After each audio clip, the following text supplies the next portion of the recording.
안녕하세요. 부산부동산 스터디입니다. 7월 22일 늦은 1일 브리핑 해보도록 하겠습니다. 한국부동산원에서 시스템 점검이 있었죠. 네. 투자상담 피해자 미투. 여기 배경화면은 부산 시민공원의 모습. 네, 저도 한 두어 차례 다녀온 기억이 나네요.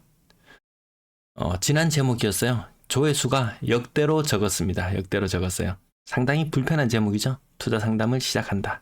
아마 제 영상을 시청해 보신 분이라면 이것이 반어법이다. 혹은 풍자다. 이런 것을 아마 눈치채셨을 거예요. 시간당 100만원, 상담의 가치는 1억원. 이런 것에 속지 말자는 의미로 해봤습니다. 풍자라는 의미, 정확한 뜻은 현실의 부정적인 현상, 여기를 가도 투자를 부추겨, 저기를 가도 투자를 부추겨. 왜? 그렇게 하면 떨어지는 콩고물이 생기니까 저같이 좀 조심하세요. 아직까지 위험한 부분들이 남아있는 것 같아요. 많이 떨어졌어요. 그리고 반등한다고는 하지만 시장이 정체되어서 더 이상의 큰 반등은 보이지 않아요. 이런 이야기하면 사람들이 고깝게 보지 결코 좀 좋게 보지는 않는 것 같습니다. 그래, 이런 부정적인 현실, 이런 모순스러운 이런 상황을 빗대어서 한번 쓴웃음을 한번 지어보자는 의미로 해봤습니다. 그 피해자, 엄마 아빠의 부동산. 이 부동산 유튜버죠. 엄마 아빠의 부동산. 네, 거기에서 하은이가 별로 재미가 없었다. 그래서 그 사람이 그 부동산 커뮤니티에 글을 올렸대요. 그러니까 삭제시키고 강퇴시켰는가? 아마 그랬던 것 같아요. 그래서 이 사람이 기분이 나빠서 어디에서 항변하고 싶어도 하소연하고 싶어도 길이 없잖아요. 그래서 유튜브 영상을 2개를 찍어서 올려놨어요. 그것을 찾아보면 있습니다. 딴 사람들이 또 피해 사례를 이야기합니다. 유료 상담 결정 후 매수를 결정했다. 피해자 여기에도 있어요. 타사 피해자 이런 글들도 하나둘 보이기 시작합니다. 하지만 이 투자라든지 모든 역사는 승자의 기록, 돈 번 사람들의 자랑하고 싶은 이야기 늘어놓는 것이지 돈 잃은 사람들 억울하다고 하소연 할 수도 없어요. 결국 판단은 내가 했지, 내 잘못이었지, 이렇게 하고 그냥 서서히 시간이 지나면 이런 흐름, 이런 모습들도 저절로 사그라들고 없어집니다. 또다시 부동산이 상승 사이클을 타게 된다면 아마 과거에 또 돈 벌었던 이야기 이런 것들이 수많이 회자되겠죠. 그래서 그 엄마 아빠 부동산에서 상담료가 이랬대요. 기본 상담 시간당 95만원. 그냥 제 영상을 시청하시는 분들은 지극히 정상입니다. 저런 어제와 같은 그런 제목들을 보고 기분 나빠서 안 눌렀는 게 지극히 정상입니다. 그래서 이 95만원 놀랍잖아요. 그냥 수익이 100% 보장된다면 가능하겠지만 그런 것은 없더라. 이 한창 이런 상담이나 투자 권유나 이런 것들이 한창 활개칠 때는 부동산이 꼭지에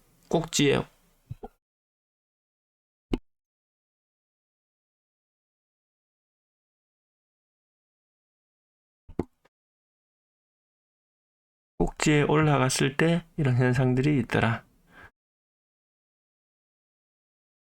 매도 물량도 지금 약간 증가하는 것 같지만 정체고요.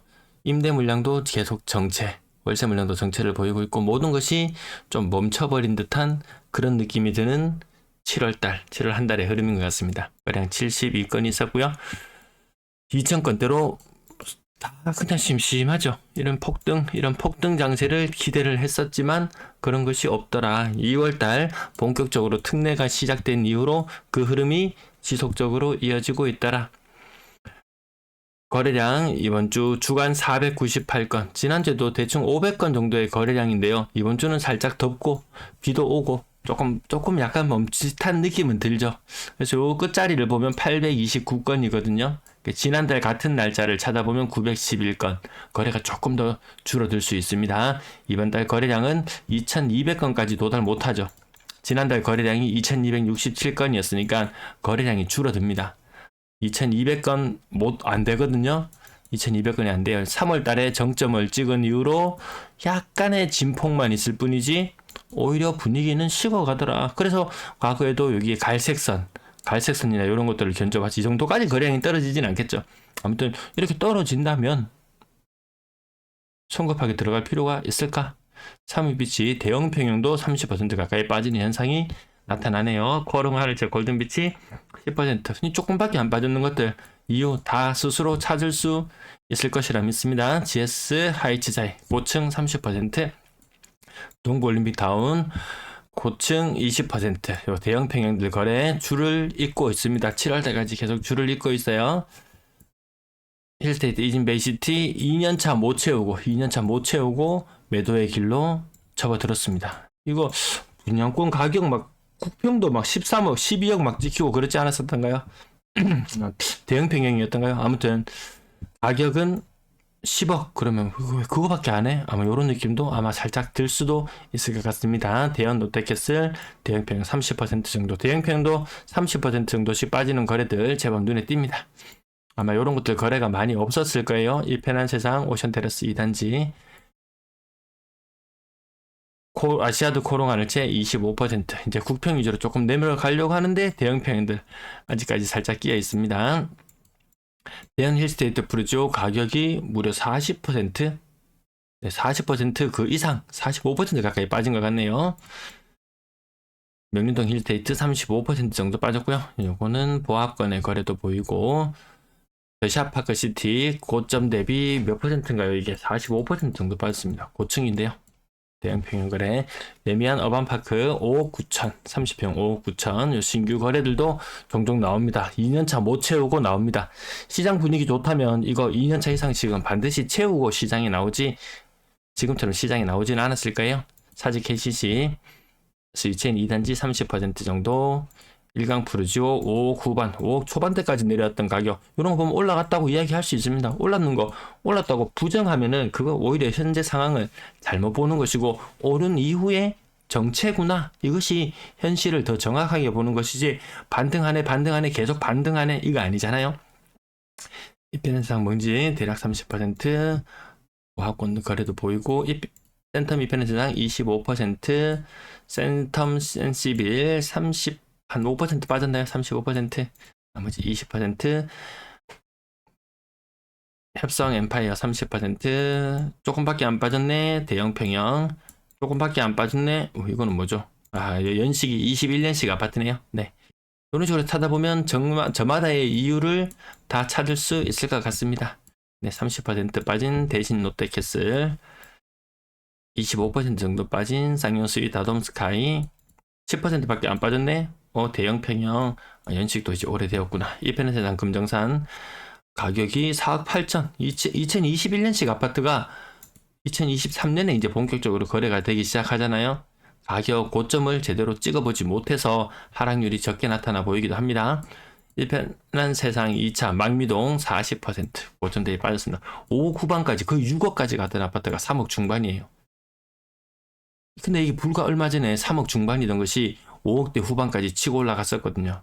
이렇게 치고 올라가다가 여기서 한번 절망을 느꼈죠. 무주택자들 절망을 느꼈습니다. 다시 이 가격이 오니까 와, 지금 아니면 또 이제 못 살지도 몰라. 이런 것들이 지금 실거주라는 이름으로 지금 매수가 그래도 꾸준히 거래량이 나오고 있는 그런 모습을 보여주고 있습니다.